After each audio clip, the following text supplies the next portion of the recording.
ধন্যবাদ মাননীয় স্পিকার। আমি আমার বক্তব্যের শুরুতেই সর্বকালের সর্বশ্রেষ্ঠ বাঙালি, এই স্বাধীন বাংলাদেশের প্রতিষ্ঠাতা স্থপতি জাতির পিতা বঙ্গবন্ধু শেখ মুজিবুর রহমান এবং বঙ্গমাতা শেখ ফজিলাতুন্নেসা মুজিব তাদের মহান স্মৃতির প্রতি শ্রদ্ধা জ্ঞাপন করছি। একই সাথে ৭৫ 15 আগস্টের সেই কালো রাত্রে সকল শহীদ, 4 জাতীয় নেতা, 30 লক্ষ শহীদ এবং 2 লক্ষ মা বোনের স্মৃতির প্রতি আমার শ্রদ্ধা। এই ফেব্রুয়ারি মাসে দাঁড়িয়ে ভাষা শহীদদের প্রতি আমি শ্রদ্ধা জানাচ্ছি। আমি আপনার প্রতি কৃতজ্ঞতা প্রকাশ করছি মাননীয় স্পিকার। আপনি মহামান্য রাষ্ট্রপতির ভাষণ সম্পর্কে আনীত ধন্যবাদ প্রস্তাবের উপর আলোচনায় আমাকে অংশগ্রহণের সুযোগ করে দিয়েছেন।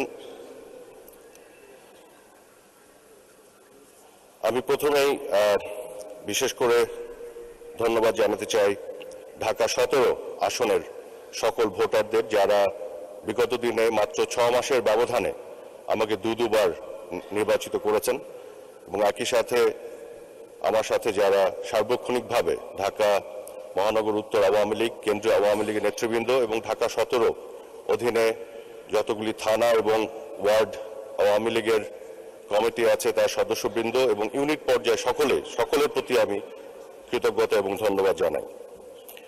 আমি বিশেষভাবে কৃতজ্ঞতা জানাতে চাই বঙ্গবন্ধু কন্যা দেশরত্ন শেখ হাসিনাকে, মাননীয় প্রধানমন্ত্রী। আমার প্রতি উনি আস্থা রেখেছেন, আমাকে দুবার মনোনয়ন দিয়েছেন এবং এবার উনি আমাকে দায়িত্ব দিয়েছেন একটি বিশাল এবং বিশেষ মন্ত্রণালয়।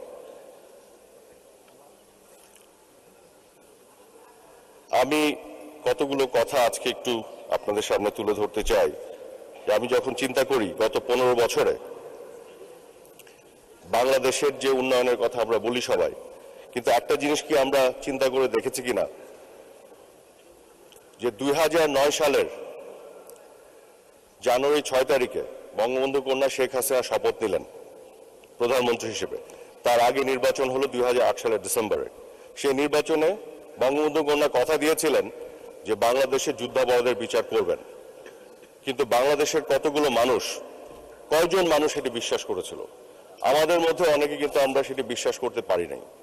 বঙ্গবন্ধু কন্যা প্রধানমন্ত্রী হিসেবে শপথ নিয়ে যখন উনি ট্রাইব্যুনাল গঠন করলেন, আমরা অনেকে ভেবেছিলাম যে ট্রাইব্যুনাল গঠন হয়েছে, বিচার প্রক্রিয়া আসলে শুরু হবে কিনা।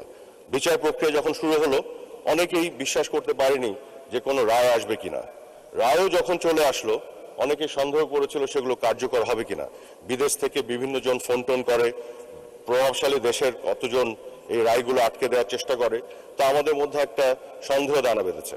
কিন্তু বঙ্গবন্ধু কন্যা দৃঢ়চেতা নেতৃত্বে আমরা দেখেছি উনি যে কথা দিয়েছিলেন সেটি উনি রেখেছেন।